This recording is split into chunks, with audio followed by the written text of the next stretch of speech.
Վարորդական իրավունքի տեսական քննության ավելի քան 1200 հարցից բաղկացած հարցաշարը հեշտ սովորելու համար շատերը դիմում են մասնավոր ավտոդպրոցների։ Ապագա վարորդների շարքում են նաև մինչև 18 տարեկան պատանիները, որոնք կարող են քննություն հանձնել, բայց վարելու իրավունք ստանալ չափահաս դառնալուց հետո։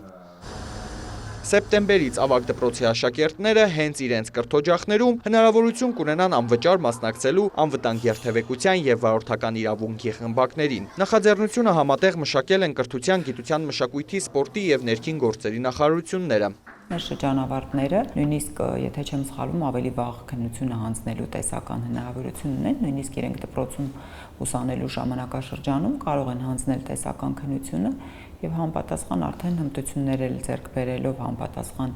այլ դասընթացների միջոցով, որոնք արդեն գործնական կարողությունները իրենց կարող են ձևավորել, արդեն ավելի հեշտությամբ կարող են ստանալ վարորդական իրավունք։ Խմբակի մասնակիցները կսովորեն ճանապարհային նշաններն ու գծանշումները, լուսացույցի կարգավորողի ազդանշանները, հետիոտնի և ուղևորի վարքականոններն ու այլ գիտելիքներ։ Աշակերտներին կդասավանդեն վարորդական իրավունք ունեցող ուսուցիչները, որոնք շուտով կվերապատրաստվեն գիտելիքները թարմացնելու և նոր հմտություններ ձեռք բերելու նպատակով։ Խմբակավար աշխատելու համար պարտադիր է մանկավարժական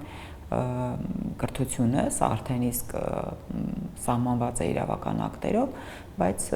կարծում եմ բնականաբար այն ուսուցիչները, ովքեր վարում են, իրենք ենթադրվում է, որ տիրապետում են այս բոլոր գիտելիքներին, բայց իհարկե բոլորս հասկանում ենք, մի բան է տիրապետել, մի բան է դրանք կրկնել եւ փոխանցել սովորողներին։ Կրթական ծրագիրը կնպաստի ապագայում երթևեկության մշակույթի ձևավորմանը, ինչն այսօր շարունակում է մնալ պետական կարևոր առաջնահերթություն, նշում է ներքին գործերի նախարարի տեղակալը։ Մկրտչյանի դիտարկմամբ ոլորտի հիմնական խնդիրը երթևեկության մասնակիցների, վարորդների եւ հետիոտների վարքագիծն է, որը ձևավորվում է կրթությամբ։ Մեր հիմնական, այսպես ասած, նպատակը, արդյունքային, այսպես թիրախային նպատակը այն է, որպեսզի մեր քաղաքացիները անվտանգային մշակույթ կրող լինեն եւ գիտակցեն, որ ճանապարհային երթևեկության կանոններին տիրապետելը